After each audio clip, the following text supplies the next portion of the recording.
master bedrooms, walk-in robes and en-suites are beautiful. They are done. Now it's time to bring the rest of upstairs up to speed.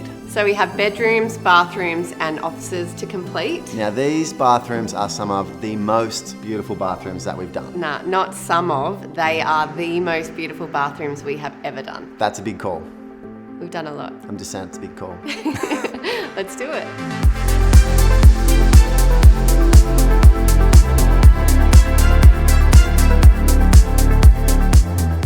I've been bringing the mood board and the finishes for these rooms together in my head for what feels like about 20 years, but I know there's so much to be done before I can just get my styling hands in there. Get your claws in there. Well, yeah, there is a lot of work. We've got plastering, waterproofing and underfloor heating. Then the pretty stuff can happen. I don't think we've done a bathroom without underfloor heating in the last 10 years. The one thing I love about underfloor heating is that you can just throw your wet towels on the floor and they will dry. They actually will. We first used underfloor heating on the block, and like back then when we were young kids, we were like, whoa, this is such a luxury. And still to this day, we do think that. And in this caliber of home, it's definitely needed, but it's more affordable than you think. And it's such a beautiful touch in winter. And you can leave your towels on the floor. Coming into the main bathroom, this bathroom obviously services bedroom 2 and 3. Now we've got our underfloor heating down.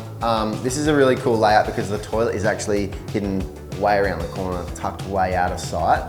We've got a really generous oversized vanity here. We are going with the double taps, but it's actually going to be one basin, so one big long basin that services both taps. Big wall lights either side, mirror in the middle, plenty of natural light, stone bath here.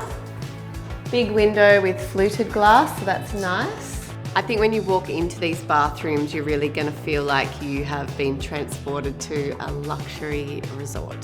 Take me there now. I'm ready.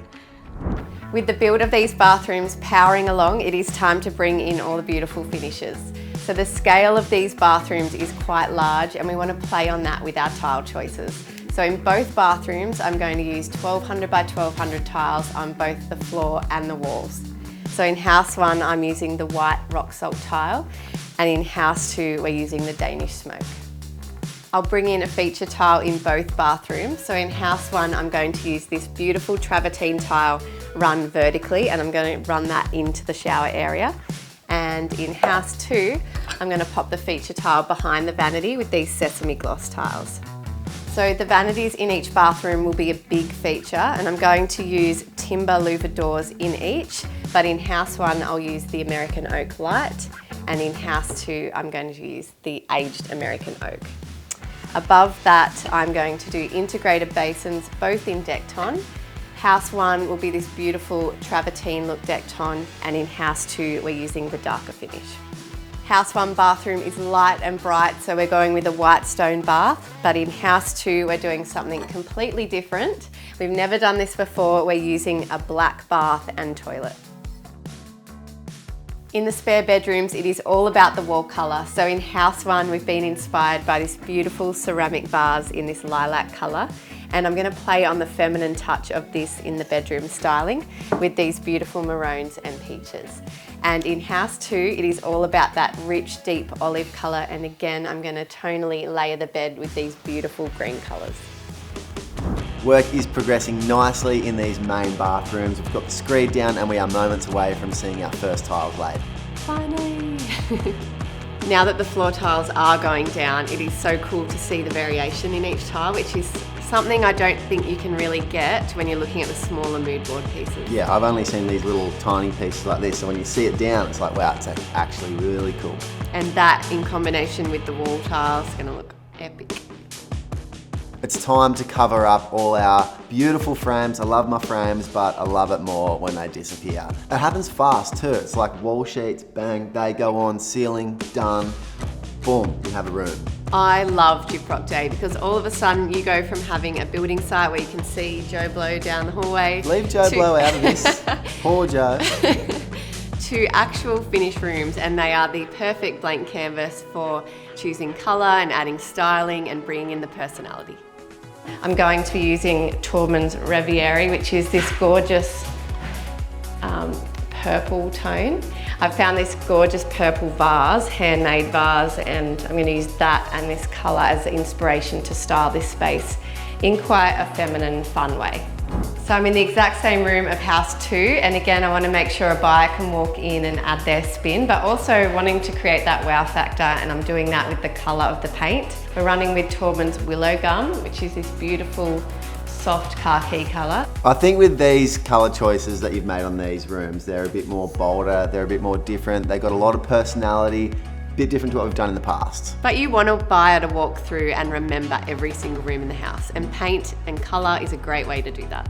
But the beauty of paint is that it is cost effective to change up if a buyer wants to create a different look.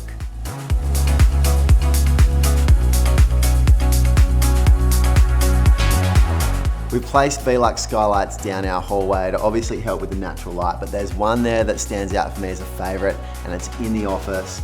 You look up and there's this beautiful crafted shaft with the natural light just beaming through. It's going to be a great work from home space. We have these mirror image layouts of these big long hallways and offices, and at the moment they look exactly the same. But once the colour starts going on, and in house 2 we have this beautiful textural warm colour called sisal rope, and it really does make you feel a certain way, and what I love is that in house 1 it's completely different. Cara's list of variations is very long. The first variation in the office is actually quite a good one. We've added some doors. And I love these doors. When you walk down the hallway, they look like black steel doors, but these are actually timber doors from Corinthian, and they look $1 million.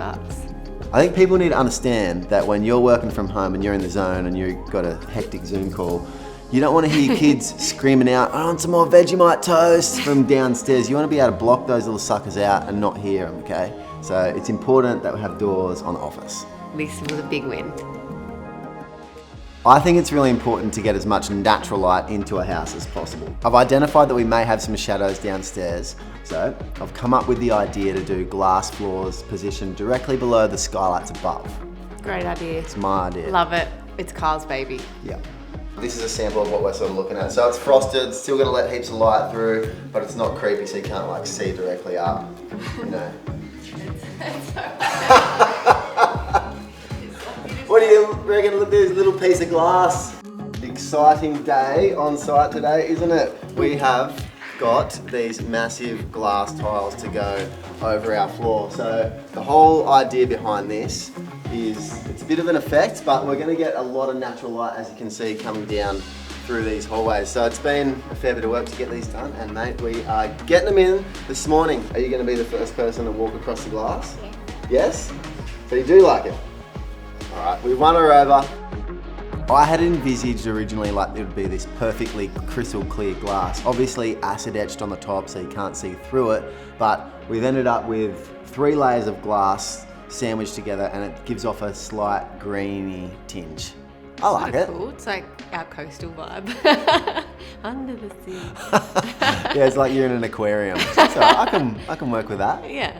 The bathrooms are coming together, and we've just got a few final little pieces. A few final little pieces, says Cara, who orders the 300 kilo bath and then just disappears when it's time to like lift it upstairs. Hey, I was there watching. Supervising with your finger pointer. Just goes up that stairs. Easy peasy. I mean, I could have helped.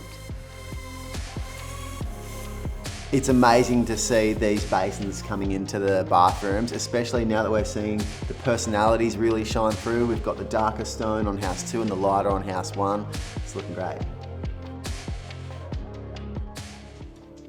So much work has gone into each one of these spaces. There is so many details and features, but all up it is just beautiful. And it really is hard to tell which one is going to be the favourite.